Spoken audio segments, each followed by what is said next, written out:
Hello and welcome. In this series, I would like to introduce you to the best, the most important, the most effective drum exercises, the ones that will get you ahead on the instrument the quickest.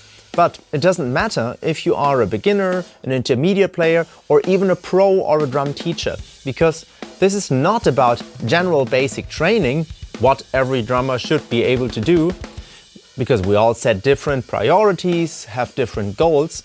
Rather, in each episode, I want to present you with a formula, a system, a general idea that makes the most sense from a learning theory point of view, from a psychological and physiological point of view, so that you can learn more effectively and get more out of your practice time and can improve on what you are already working on. So it is more about better approaches how to practice. But don't worry, of course, there are also a lot of concrete tips and specific exercises that you can implement immediately and that will definitely help you. So I'll start straight away with the first episode, in which I would like to explain to you how we can train the most important quality that drummers should have almost automatically with every exercise you do. So, are you ready? Here we go. There is one tip that I give in my teaching, my lessons, more often than anything else. And that's because it's not just there to help us to train this most important quality of drummers, but also makes our life so much easier and prevents frustration while practicing. And the tip is, no matter what happens, keep playing.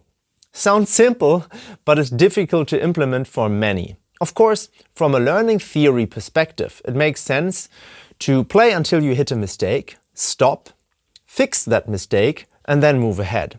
The most effective learning happens error-oriented, although I prefer to say solution-oriented.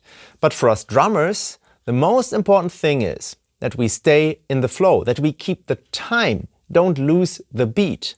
And because we can't play wrong notes on the drums, this quality is more important than playing the notes exactly as written in the sheet music, hitting the beat that we intended. And what's more, when we do an exercise, we usually play it in a loop. That means we play 1, 2 bars or maybe a short section of a song in repetition. That means that the place where the error occurs will come back anyway, and often just in a matter of a few seconds. Of course, if a mistake occurs more often, then you have to stop for a moment, zoom in and ask yourself what the problem is and solve it. But if there's no lack of understanding, like I don't even know how it's supposed to sound, then I would always practice with a continuous pulse. So count out loud and or turn on the metronome.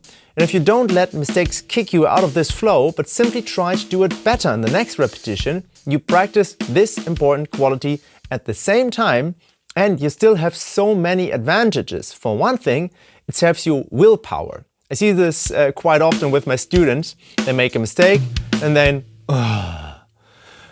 they rearrange again, focus on the sheet music again, and start again. So they always need to overcome this resistance to get back into the flow. This you save completely if you just stay on track. Notice mistakes and try to correct them, but do it along the way. Of course, you have to take breaks from time to time, but interruptions and breaks are two different things. The interruption is more stressful. The break is there to recover. And if you practice for a few minutes at a time and notice mistakes, try to correct them next time, then you save so much more time, because just repeating a few bars and trying to do it better every time goes much faster than stopping, rearranging, and starting again. This means you save willpower and time. And you also train your concentration and your endurance at the same time, because us drummers need that too. When we're playing a song, we have to focus and play continuously for 3, 4, maybe 5 minutes at a stretch. Whether an error occurs or not, in any case, we have to keep playing. It also keeps you on the flow for longer, in this desirable mental state where you act at the limit of your own abilities and can learn most effectively. Of course, only if the exercise isn't so easy that you get bored or too difficult that you make too many mistakes and get frustrated.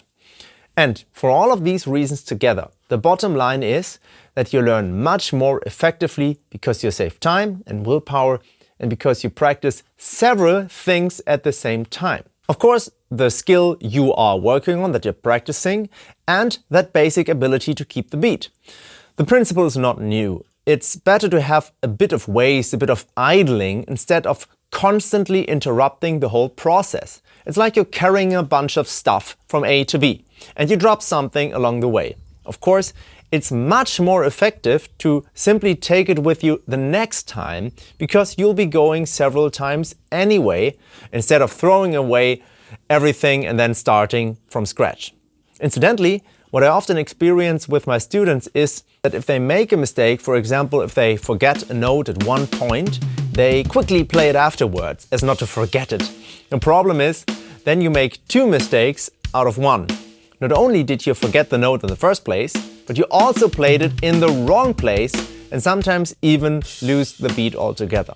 Imagine you're working on an assembly line and you have to put things in boxes. The right things in the boxes, the right hits at the right time on the beat. If you now forget one thing, but then put it in the next box, then not only is one box empty, but you have now also put something wrong in the next box. That means you made 2 mistakes out of 1. Better let go of one, better let one go through. Next time you'll do it right again. There's always a bit of loss. It is more important that the process is not interrupted. And mistakes are human and should happen. This is how we can learn. But if the process continues, we can learn more efficiently. But what is very important is that we have to get into the process first, of course. I also experience this quite often with my students, that I count in an exercise and the metronome runs and runs and runs, and they don't start because they don't dare, because they don't yet know for sure if it's going to be right. Of course, everyone is different and some people are more vulnerable and need more time. So some just want to watch quietly and only play when they feel completely safe. But here too, it is more effective, more efficient if we just get started. Of course, mistakes will happen the first few times. This is normal. This is a normal process of adjusting. Of course, the first time you try to throw a ball at a target, it will probably miss. But then at least we know by how much and in which direction. That's what this channel is about very often. Target actual value comparison. We need to know both well. Where am I in the process and where do I want to be? And then we can fill in the gap. And sometimes it's just that we might not understand something until we've tried it a few times. So a lot of people think you have to be able to do it before you can play it. This won't work.